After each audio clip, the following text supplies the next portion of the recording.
In episode 273, we talk about efficient ETFs. Keep watching.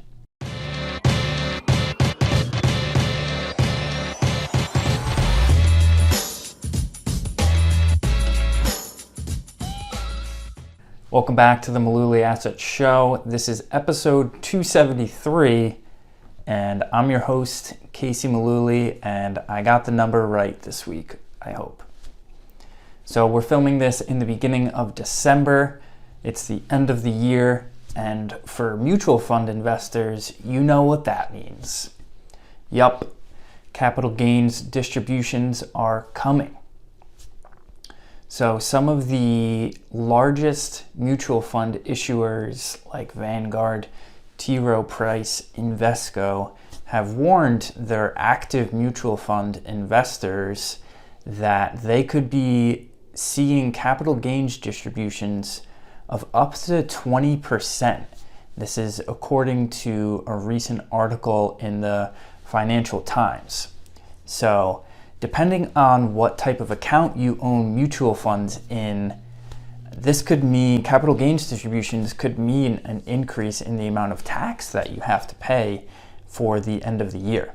You're all right if you own mutual funds in your 401k or an IRA or a retirement plan such as that. You don't have to worry about this. But for people who own them in regular brokerage accounts and taxable accounts, this is a pretty big deal. So 2021 has seen kind of the perfect storm for high capital gains distributions. We've seen good stock market performance, broadly speaking, as well as outflows from mutual funds. We've seen $187 billion in the first 10 months of this year flowing out of mutual funds. So outflows are when people take money out of mutual funds. So capital gains distributions occur because people are taking the money out, so the mutual funds have to give them their money back.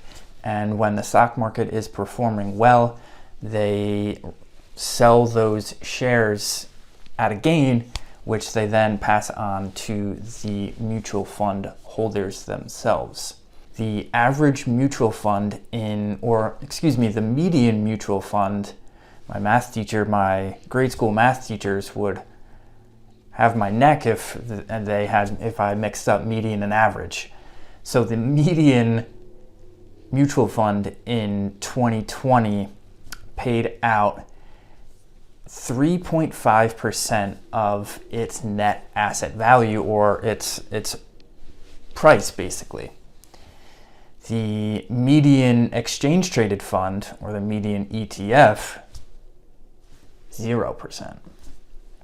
So this tax efficiency of exchange traded funds, of ETFs, are why we're such huge proponents of building portfolios that use exchange traded funds, because these small differences, 3.5%, not that much, but these small differences add up over time.